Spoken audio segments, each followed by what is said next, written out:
Hey there, welcome back to Frank and Angie's Retire Early Lifestyle and any and all current events that affect your retire early lifestyle plans or life. So I'm going to give you a little bit of background on my story, why I know something about this. It's just personal to me because I have personal experience in it. So I'm going to give you some examples of that and give you my thoughts on how everything ties in.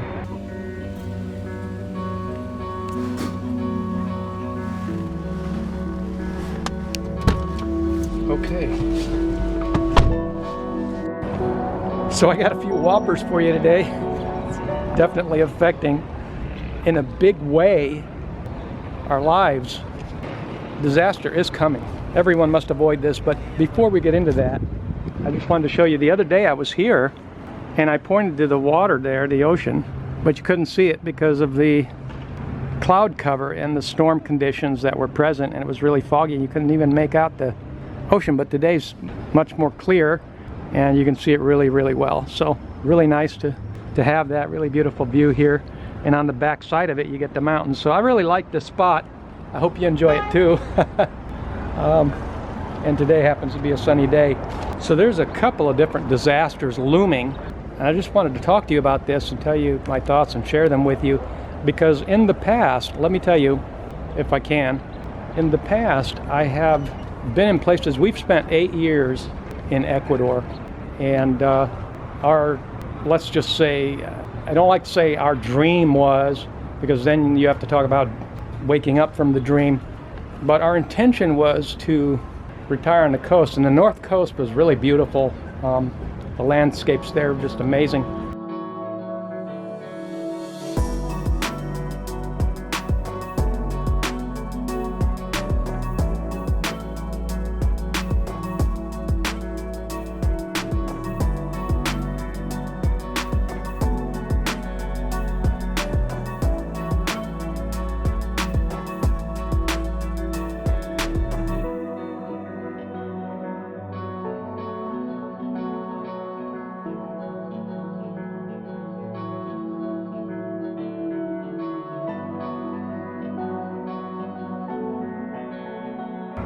We found out that the Ecuadorian coast, just about all of the coast, but especially the north coast, was prone to frequent earthquakes, and very serious earthquakes at that. And so we didn't go there. We stayed in the city. We stayed in Cuenca. So, but there was a lot of promotion going on because there was a lot of new construction enticements going on the north coast, and a lot of Canadians. Long story short, I was warning people not to go there, and there was a lot of, not just Canadians but Europeans, a lot of international crowd going in there and buying up brand new condos that were built right on the beach, beautiful, you know, super cheap compared to back home. You know how that goes.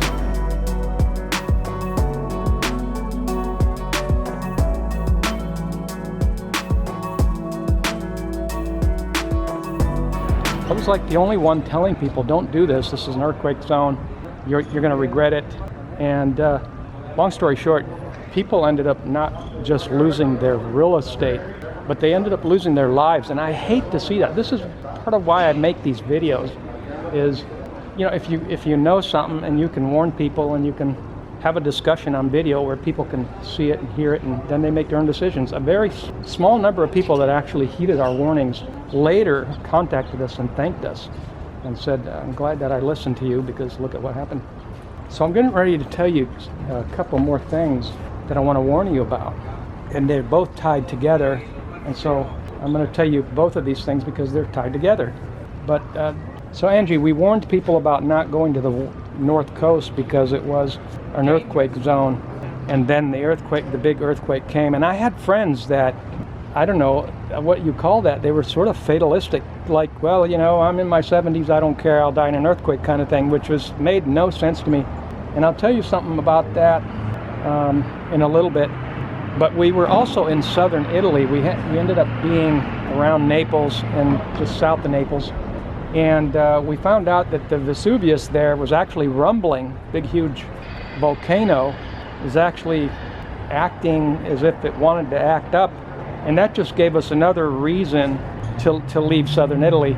I wouldn't take it lightly. That's the volcano that when it blew back in the day took out almost all of southern Italy and about half of Eastern Europe and went all the way into Russia and totally darkened it for years, and with the ash cover, and people literally died of starvation because their crops had no sunlight.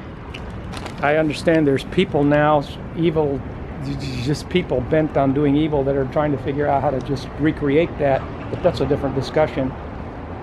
So I'm leading up to this, I'm telling you all this background. And so I don't know if you've seen this, but one of the Russian Orthodox religious, this is like the main popular religion there, has issued a statement saying that they issued an end of the world warning.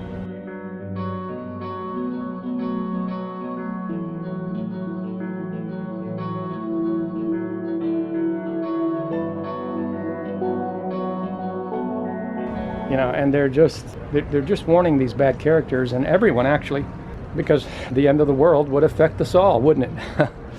And so they're just warning people, saying, look, nobody has ever overtaken Russia or won any kind of meaningful war against Russia. The Russians are tough people. We're just not going to let this happen. And he went as far as saying that if for some reason Russia was to lose a conventional, quote unquote, conventional war, they would resort to nukes. And this kind of talking has been going back and forth. It's concerning.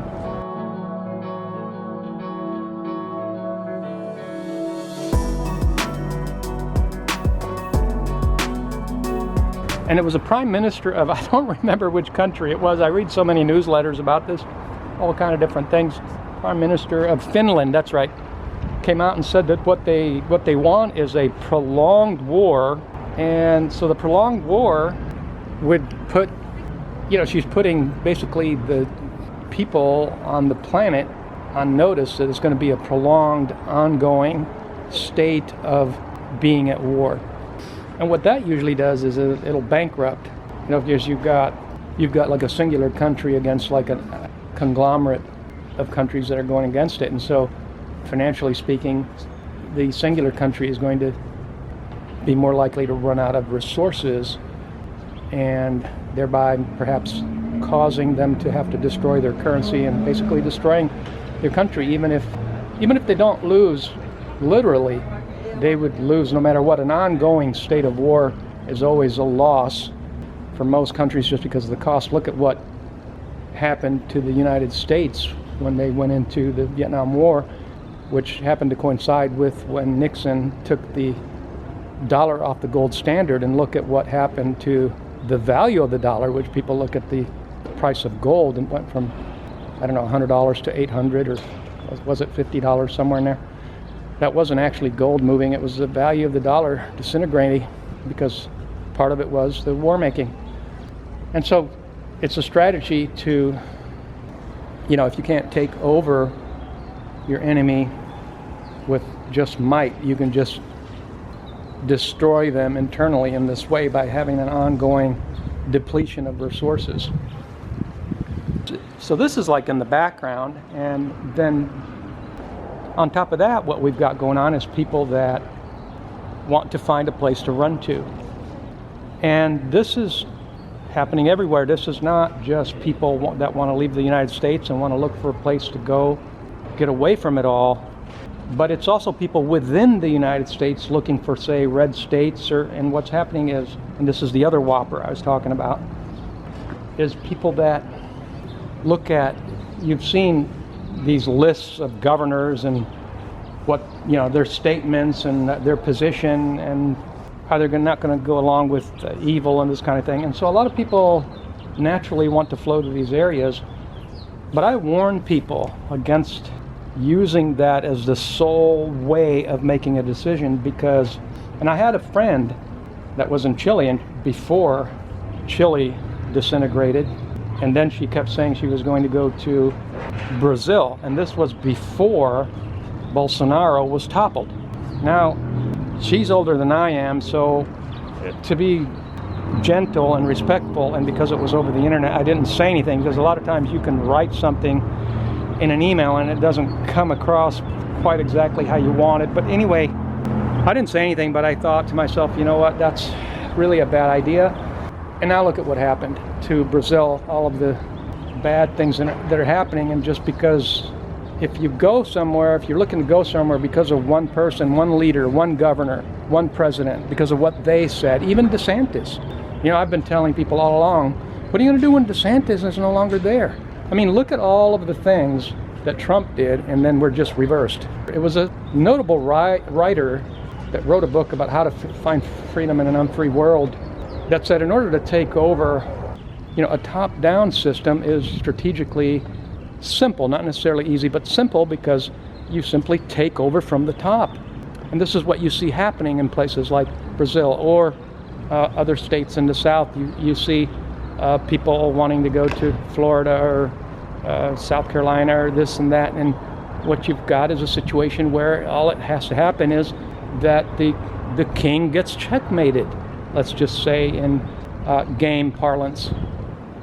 I'm just warning you that there needs to be a better strategy. There needs to be more to the strategy, because you look at Max Kaiser, and you know, he's being interviewed all over the internet now, and he's going over here to El Salvador now. That's the newest, greatest, latest place to go run to. And does he even know that Howard Hughes did that? You know, Howard Hughes, the guy that bought Hughes aircraft back in the 60s, he was getting hounded by the government. Even in the 60s, they were doing that to big-time business people. And he decided he had had enough, and he fled to, was it Nicaragua or one of those Central American countries? And shortly after he got there, there was a huge earthquake. And if you don't know the story, every single building, he was staying in a hotel, every single building, and I mean every single building, was flattened in Nicaragua where Howard Hughes had fled to, except for his. And that just freaked him out, and he took that as a sign that he should go back to America, to the United States. And I'm telling you, Max Kaiser, this is like deja vu. I mean, has anybody looked at the map of El Salvador? It is full of volcanoes. El Salvador is not even a very big country. El Salvador is barely not even as big as Panama. It's tiny. And, you know, he's running right into the lap of like almost a dozen volcanoes, right? He's like surrounded, and they're active. So we must think through our strategies in life. And I like to tell people to, beyond seeking those things, because I'm not telling you don't go here, don't go there, don't do this, even though in some cases that's really what you need to hear, is like in Ecuador and all the people that lost their lives and their property. And El Salvador looks like a repeat. But what you want in addition to that strategy is to have real people that you can be a community, or at least neighbors, that see things as we do and as you do, and that aren't going to become a stumbling block to our freedom and the lifestyle that we were meant to live. So whenever you take this position of warning people and telling them what to be careful of, people always crop up and say, I don't care what you say, I'm going to do this. You know, I don't care what you say, I'm going to Ecuador. That's fine. Look, do as you please. I'm not telling grown adults what to do. I'm the guy that's warning you. And then, of course, you can either get in the ark or not. It's up to you, man. You know, and that's not really a laughing matter. It's a serious matter. I don't like people to see things happen to people that could be avoided, but to each his own, right? Let me know your thoughts and comments on all that. I hope you enjoyed the video. Thanks for coming to the channel. Have a wonderful day.